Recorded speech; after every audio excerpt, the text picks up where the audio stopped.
So, hello, welcome to Open for Business. And today we have a very special guest that I've known for many, many years. His name is Paul Fisher, and Paul is the founder of the Savannah Early Childhood Foundation. And my very first question to you is it true that from utero or from birth to the age of 3, that is the most crucial time for children to learn? Absolutely. All of the research from many different sources all conclude that the vast majority of brain development occurs in the first 2 to 3 years of life. And in essence, what the brain is doing in the human is programming itself in direct response to its environment. So the brain it's not only a critical stage for brain development, but the environment is critical as well. You know, it's interesting, Paul. I know when I was a mother many years ago, we kind of all thought, well, school doesn't really start until the kids go to pre-K or kindergarten. But that's a myth. That's not true. Absolutely. The parent is the child's first teacher and, quite frankly, a teacher for life. Although a lot of other resources come into play as we all grow older. And we can find our own resources after a while, but a parent is clearly the child's first teacher. Now, in certain demographics, like the ones we try to reach, culturally or environmentally, they don't espouse that the parent is the child's first teacher. They truly accept that the education of the child begins at school, and it's the responsibilities of the schools. And oh, by the way, the schools are failing to educate my child. Now, many of us who haven't grown up in that kind of an environment learned about parenting as we were young children. It's more subtle, it's more intuitive,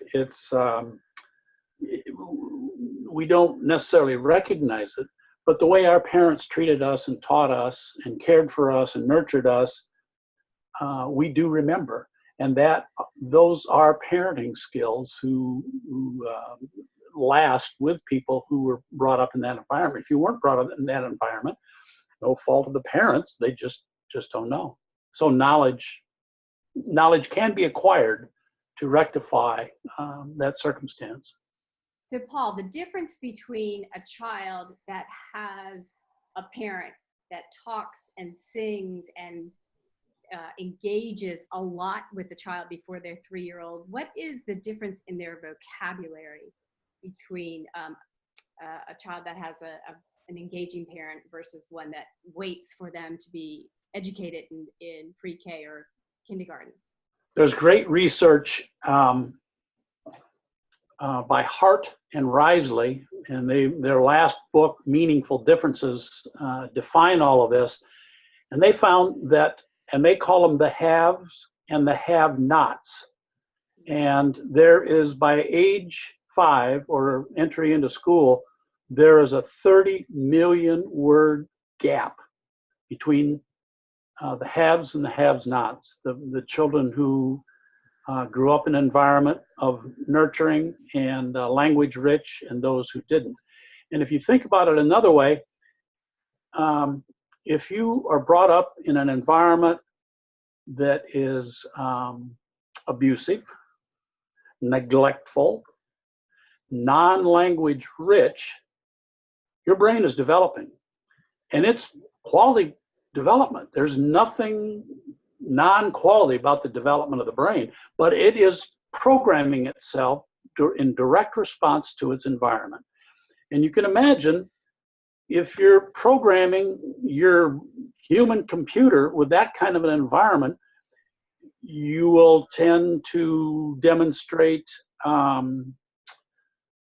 suspicious, defensive, distrustful attitude. If you were brought up in a safe, nurturing, language-rich environment, you might tend to explore, be outgoing, and you can do that safely because your parent is watching out for the safety of you, so you don't have to worry about identifying danger. You're exploring, you're curious. And those are the two extremes, but it helps characterize what can happen birth to 3. But literacy and reading is a huge part of it. We talk about creating safe, nurturing, language-rich environments. So I guess that's why it's so important, if you want to learn a foreign language, do it at a very young age. Oh, absolutely. Foreign languages come so easily to children of that age, and they will retain some, but the reason a lot of it atrophies later on is they don't keep it up. Right. Yeah, but absolutely, at those ages, it's much easier for children to program their brains to understand several languages.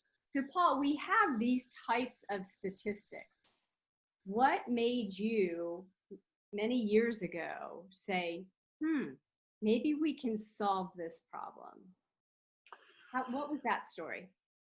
Yes, well, the Rotary and Kiwanis clubs of Savannah are really driving the Savannah Early Childhood Foundation from its inception, from the first seeds. When was that? What year? Pardon me? What year was that? That was 13 years ago, in 06 and 07.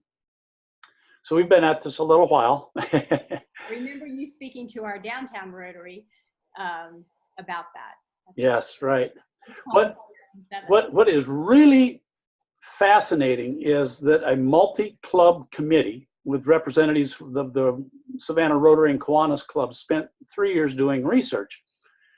And I'm sorry? Talk about that research, because that was really interesting. You all went up to New York, right? Oh yeah, we studied the culture. Well, first of all, that was all driven because we wanted to actually find a remedy, something that would actually break the cycle of crime and poverty. That was our drive. We were trying to find a solution to that challenge in our community. So we spent 3 years doing research, studying the demographic where a lot of those challenges reside. We studied models all over the country. We've been to Harlem Children's Zone, as you said. We've been to Atlanta Eastlake. We've studied Perry Preschool in Michigan, the Warren's Ounce of Prevention, models all over the country. We also studied, somebody suggested we study the body of research on brain development that we just talked about. And we thought that was rather tangential at first, but it actually is center to this whole thing. So the three conclusions that we drew, the three major conclusions that we drew from that research was that that generationally, a cyclical multi-generation of children having children seriously eroded the natural transfer of parenting skills from one generation to the next. And we talked about this where certain cohort of parents do not realize they're their child's first teacher, and they believe that the education of their child begins at school age.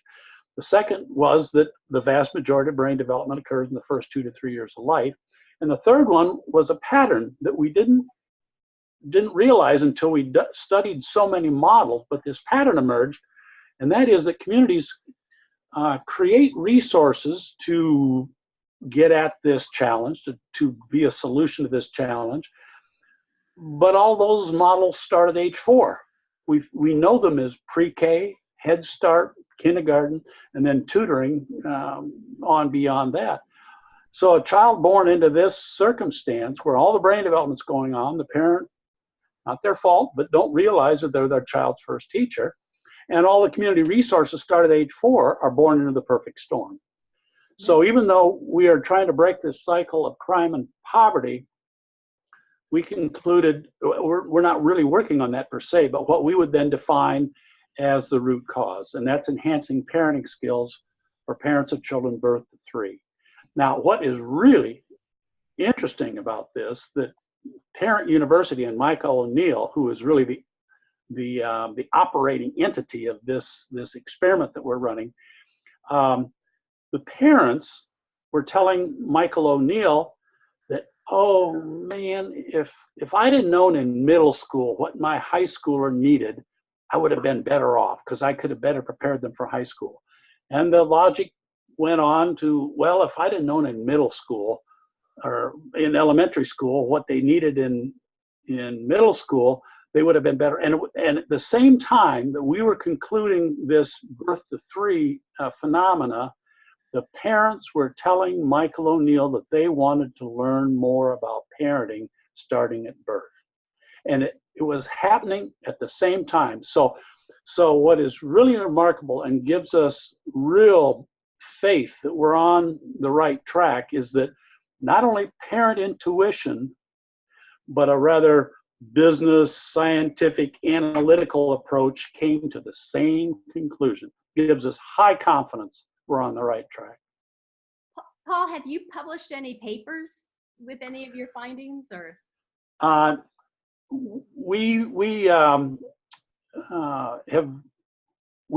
we created the Savannah Early Childhood Foundation, we wrote a strategic plan, which included, we used as a receptacle for all of our research and conclusions as well.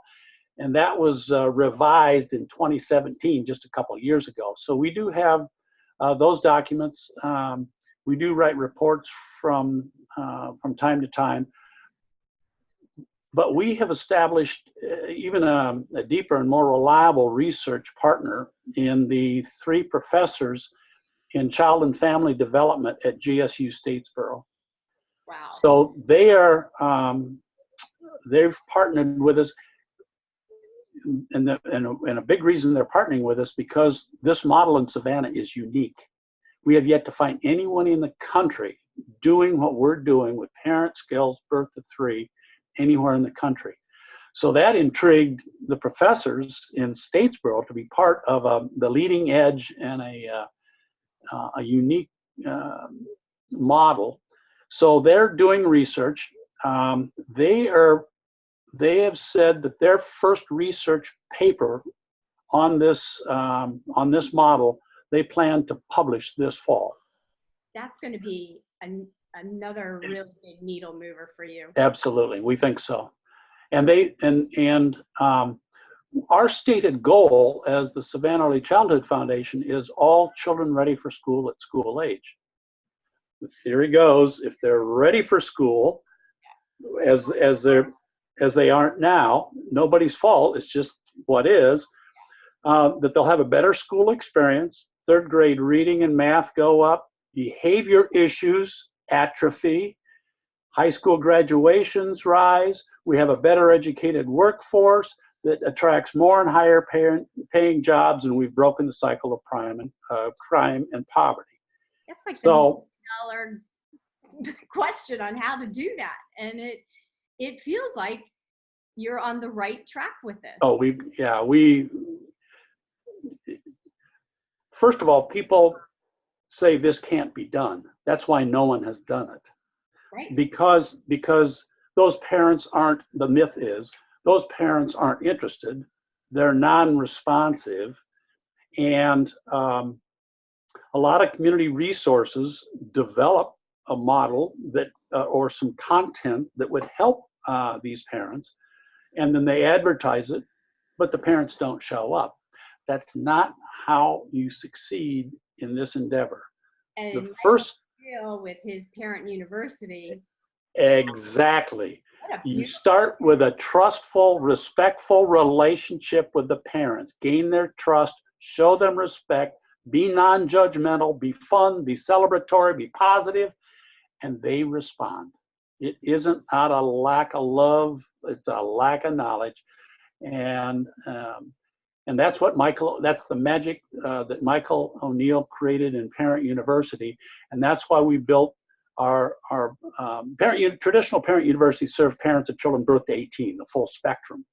And so there was a little bit of early childhood in it, but there was no focus. So when we partnered with Parent University, we built a new module inside of traditional parent university called Early Learning College. And that's the parent skill enhancement for parents of children birth to 3. But we built on Michael's relationship with the parents that we've just grown immensely. But that's how you succeed in this endeavor, this kind of a model. You have to build the trust and show respect of the parents to begin with. Do you think this model can be replicated throughout the country once you get everything worked out? I mean, would it be, I mean, there's only so many Michael O'Neills, so. Absolutely. We have, right now, we're proving we can scale it. We can grow it and scale it to a point of critical mass where it can become self-sustaining. We're well on the track to demonstrating what we believe in scalability, but we also fully believe that it is replicable as well. You got to do it the right way, and that's the trick. You got to build, and it's slow to start, very slow to start. It's how do you build a friendship? How do you build a relationship, a friendship? It starts slow, and it's got to be sustained and constant. Nourished. And right. And if you do that, this can be replicated anywhere. So what are the benchmarks that you're hoping for? Right. Are you seeing any? Well, if we're going to break the cycle, the community already tracks many things that are pertinent. They crime statistics, poverty statistics. We've got 3rd grade reading and math statistics. We have behavioral measurements. We have high school graduate. All of that is already in place. Okay. So we're focused on school readiness. And the schools in Savannah do a school readiness assessment for every incoming kindergartner in the system. So our ultimate is to show that we've had an impact in school readiness with incoming kindergartners because parent skill enhancement occurred birth to 3. So a child born today, it's 5 years before you can get a school readiness assessment. So there's a lag time there. And we knew that there was a lag time. So we wanted to put other tracking mechanisms in place to see if we're at least headed in the right direction. Mm-hmm. So we keep detailed records of attendance by parents, the classes they've taken, the knowledge they acquired. And this first paper by GSU that's going to be out this fall is that they've done a behavior change assessment with our parents. And so they're going to be writing a research. They're saying they can see it, but they're going to put it in research form so it can be published. We will have demonstrated by that paper that behavior change in the parents has occurred as a result of the knowledge they acquired. And so they're managing all of our database for us as well.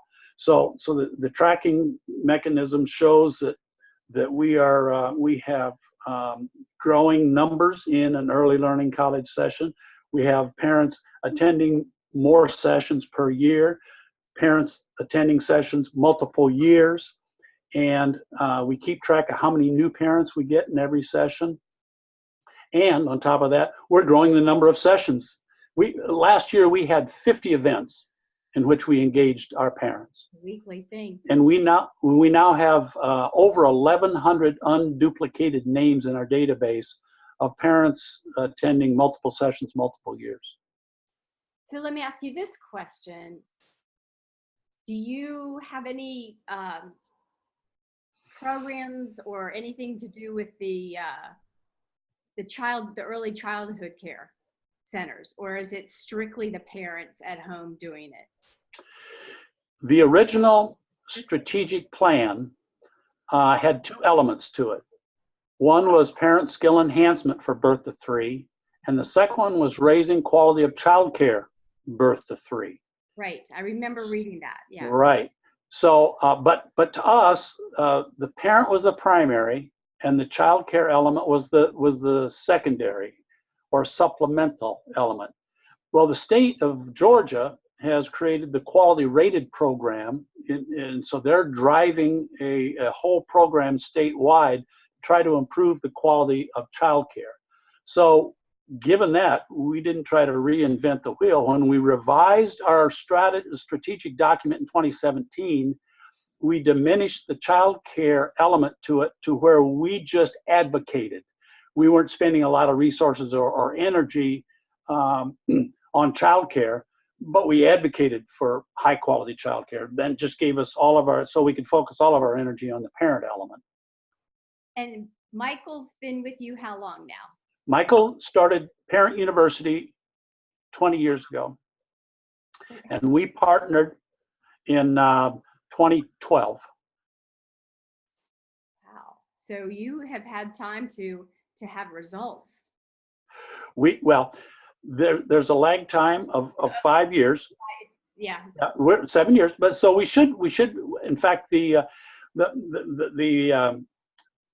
challenge was when we started small. We were in one of 9 neighborhoods. We're now in 9 neighborhoods plus. So we found children whose parents started 7 years ago, but it is too statistically insignificant a number to get quality results. The professors at Statesboro say 2 years we'll have statistically significant cohort of children ready to do the assessment of school readiness and the impact in kindergarten and Savannah Chatham public school system. So I have 100% confidence this is going to go well. This has been, like you said, it's the problem that nobody knew how to tackle. So once you can document this process, and maybe you can get more grants, or I mean, what's the next step with this on how to scale it to really help all these young kids? Yeah, you're absolutely right. When we get the research report this fall will be one element that will thrust us forward some, but the school readiness data will absolutely explode this thing nationwide. It'll be a conversation piece in the national conversation. There's no doubt about it. Savannah will be on the map for many things like the live oaks and moss and the harbor and the squares and tourism and how to break the cycle. But the other interesting thing about this model is it is an absolutely inexpensive investment. If you look at these child-centric models that we talk about, like pre-K or preschool or Head Start, and like I say, we've studied them all. The cost of those models range between $10,000 and $20,000 per child per year. $10,000 to $20,000 per child per year. Our model costs $250 per parent per year. Wow. So the ROI will just, blow it away because it's an inexpensive investment to begin with. I guess there just hasn't been the black and white stats showing. Right, yeah. Well, the default, as we mentioned, the default mindset of our parents is that the education of their child begins at school age.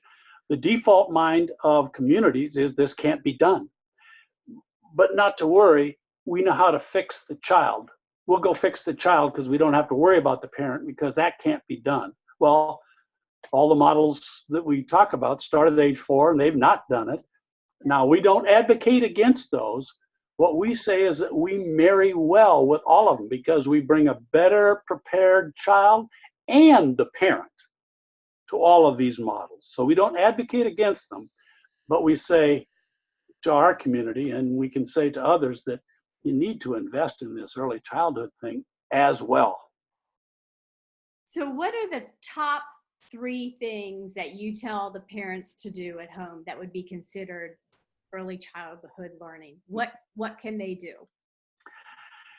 We have a catalog of over 50 subjects that we offer in early learning college, and each one of them is presented by a content expert and professional. In fact, before I get back to the answer to your question, resources in Savannah have realized our success in reaching hard to reach parents, that they monthly, we have new resources coming to us and say, can we use your program as a portal for our offering to reach more families? And we say, absolutely. So that's how we've built to 50 subjects. But as we talked about, literacy is important. So a lot of them have to do with how to create a reader, how literacy based, word based. But we also do a whole series on how to discipline with love. We add music. We even have a course on how to create developmental toys with common household goods. Our parents aren't of means, so how do you use things that are around the house to create developmental toys? So it is very broad. The doctors at the Children's Hospital at Memorial, we're trying to teach parents more about SIDS, sudden infant death syndrome, and they tried many different things, just couldn't reach parents.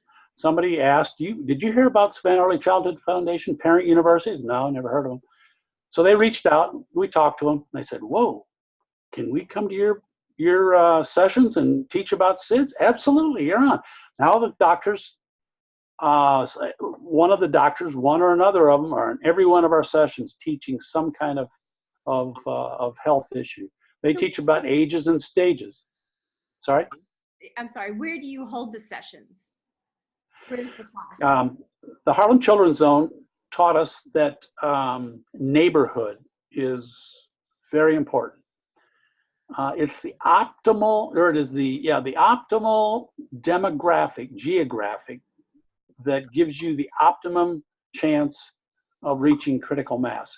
Doing one-on-one takes forever, and you never reach critical mass. You don't have the advantage of group dynamics. If you try to take on the whole state at once, you don't get deep down into developing a relationship, so it won't succeed. So neighborhood by neighborhood. So we identified 9 neighborhoods. There are lots of ways to choose neighborhoods in Savannah, but we chose to use the boundaries of 9 elementary schools. Good. As our geography.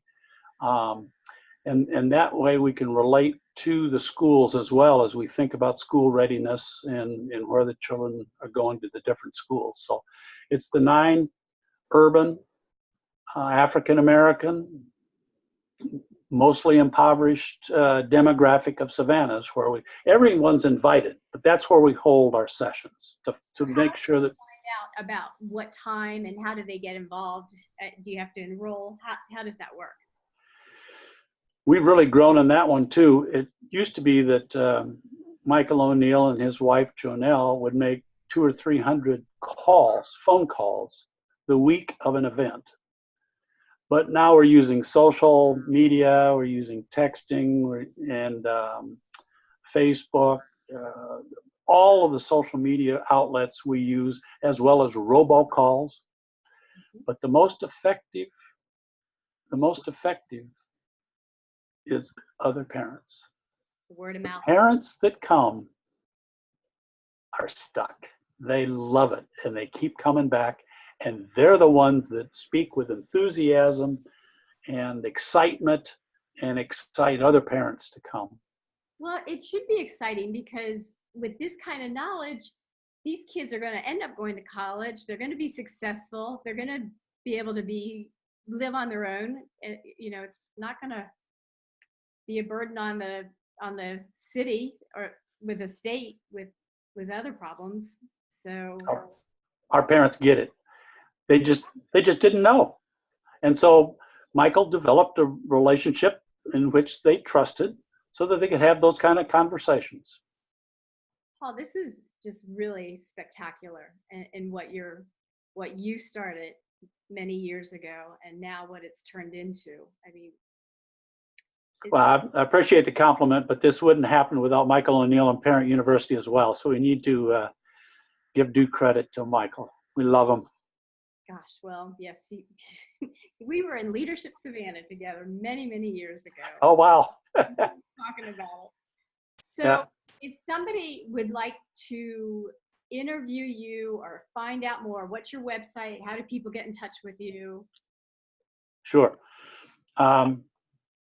There's a couple of sites. Facebook, Parent University SAV, the first three letters of Savannah, Parent University SAV. We've got lots of testimonials of parents. A month ago, there is a nonprofit in Atlanta that put a whole busload of Atlanteans together to come down and observe an early learning college session. And so there's even testimonials from the Gears bus folks. They said they demonstrated the default mindset of, I can't believe this is happening. This isn't supposed to happen. You can't do this. And they were just blown away. So anyway, Parent University SAV is a Facebook. The Savannah Early Childhood Foundation is Savannah ECF, Early Childhood Foundation. SavannahECF.org is our web page. Okay, so they can find you through there. Mm-hmm. Yes. So what, as we wrap up, what's the next big step for you guys? We've just gone through a couple of big ones. For 20 years, Parent University has been around. It has only been the last year. We just had a 1-year anniversary for Michael O'Neill being full-time executive director of Parent University. For the first 19 years, he was doing this part-time spare time because he was a full-time employee of International Paper.